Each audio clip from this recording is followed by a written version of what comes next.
تو اسے آنکھیں بند کر کے تسلیم نہ کریں،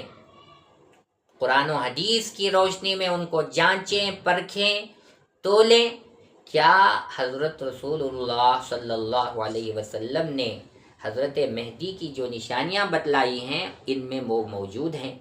اگر قرآن و سنت کے مطابق موجود نہیں ہیں تو بالکل ان کو ریجیکٹ کریں، ان کو پیروں تلے روندنے کی کوشش کریں اور ہرگز ان کو تسلیم نہ کریں۔ اور اسی طریقے سے حضرات صحابہ کرام رضوان اللہ تعالی علیہم اجمعین ہم سب کے لیے قابل عزت ہیں، اور ہمارے ایمان کے، قرآن کے، احادیث کے پہنچانے کا سب سے بڑا ذریعہ حضرات صحابہ رضوان اللہ تعالی علیہم اجمعین ہیں۔ صحابہ کی عزت کرنا، ان کو مقام و مرتبہ دینا، اور ہر صحابی کے بارے میں یہ عقیدہ رکھنا کہ جنتی ہیں، یہ ہم امت مسلمہ کے ہر فرد کے لیے ضروری ہے، لازم ہے۔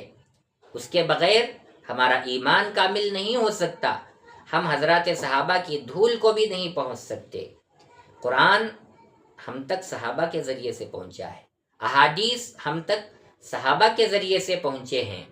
اور جتنا بھی دین ہے، جتنی بھی شریعت ہے، اسلامی تعلیمات ہیں، سب صحابہ کے ذریعے سے ہم تک پہنچے ہیں۔ اگر ہم صحابہ پر انگلیاں اٹھانا شروع کر دیں، صحابہ پر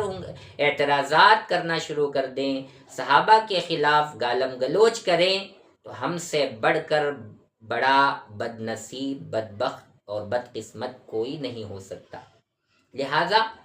اہل بیت اطہار جو رسول اللہ صلی اللہ علیہ وسلم کے خاندان کے لوگ ہیں، ان کا نام لے کر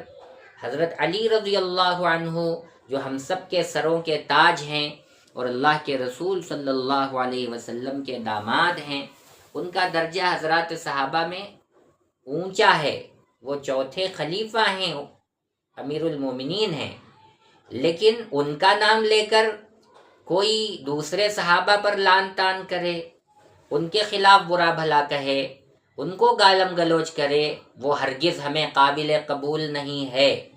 ہم اسے تسلیم نہیں کریں گے۔ ہم اس کو صرف کسی ایک یا دو صحابی جن کے بارے میں وہ گالم گلوچ کرے ان کا دشمن نہیں قرار دیں گے، بلکہ ہم اس کو پورے اسلام کا دشمن، نبی کا دشمن، صحابہ کا دشمن، اللہ کا دشمن سمجھتے ہیں۔ لہٰذا یہ سب چیزیں سمجھنے کی، جاننے کی، حقیقت تک پہنچنے کی ہر مسلمان کو ضرورت ہے۔ ان تمام چیزوں کو اور نازک وقت کو دیکھتے ہوئے ہم نے پورے لائر پالیہ کے ذمہ داروں نے ہمارے پورے جوش اور جذبے کے ساتھ نوجوانوں نے مکمل طور پر اس بات کی کوشش کی ہے کہ فتنوں کے تعاقب کے لیے، امت مسلمہ کو سیدھی راہ بتلانے کے لیے، فتنوں سے آگاہی اور اویئرنیس پیدا کرنے کے لیے کل بروز چہارشنبہ مسجد صدیق لائر پالیہ بنگلور میں نماز عصر کے بعد سے عشاء تک انتہائی اہم پروگرام منعقد کیا ہے، جس میں ورنگل تلنگانہ سے ایک بہت ہی بڑے عالم دین جن کے ہاتھ پر تقریباً 700 قادیانیوں نے توبہ کیا ہے، ایمان قبول کیا ہے، وہ حضرت ہیں حضرت مولانا سید ایوب صاحب قاسمی دامت برکاتہم العالیہ، ناظم و صدر مجلس تحفظ ختم نبوت ورنگل تلنگانہ، بطور خصوصی مہمان تشریف لا رہے ہیں۔ حضرت کا اہم ترین خطاب ہوگا، کلیدی خطاب ہوگا، اور یہ پروگرام خادم القرآن، مفسر قرآن، مفکر قوم و ملت حضرت مولانا مفتی افتخار احمد صاحب قاسمی دامت برکاتہم محمد فیوزہم، محتمم جامعہ تعلیم القرآن راگے ہلّی بنگلور و صدر جمعیت علماء کرناٹک کی زیر صدارت منعقد ہو رہا ہے۔ اس میں حضرت مولانا مفتی عبدالستار صاحب شاہی و قاسمی دامت برکاتہم، امام و خطیب عرب لین مسجد، وہ بھی تشریف لا رہے ہیں، ان کا بھی خطاب ہوگا۔ اسی طریقے سے حضرت مولانا مفتی حسین صاحب قاسمی دامت برکاتہم، استاد حدیث و فقہ دارالعلوم شاہ ولی اللہ بنگلور و صدر جمعیت علماء بنگلور تشریف لا رہے ہیں۔ ان تمام علماء کرام کے اہم ترین خطابات ہوں گے۔ امت مسلمہ کے ہر فرد سے جہاں تک میری آواز پہنچے، گزارش ہے کہ آپ اس اہم ترین اجلاس میں تشریف لا کر اپنی ایمانی غیرت و حمیت کا ثبوت دیں، اور اسی کے ساتھ ساتھ اس وقت